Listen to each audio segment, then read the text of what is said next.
I'm hoping that you can help some of our home gardeners as well. So if you've got a strawberry plant, people don't know that strawberries, you can grow them by seed, but it takes a long time. But now, does one little strawberry plant throw out one sucker, or does it throw out many? How does it work? One plant can actually throw out about 5 to 6 runners that can be transplanted into a new pot.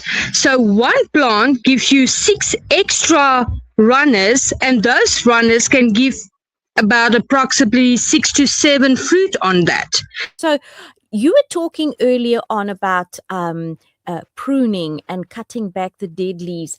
What happens if you don't do that? Because now you're in summer, but with the heat and with the rain that you've got, you're still getting so many dead leaves. What happens if you just leave them because it's summer? When you water the plants, okay, the roots has to take up all that nutrients. But now if there's too many dead leaves, the water doesn't know where to go. So then it stays in the roots and it just lays there. It doesn't go where it's supposed to go. It's like the brain dies. So at the time, the root is going to be overlocked with water and the plant is going to die. So you will need to take off all the dead leaves so that new ones can grow out of there.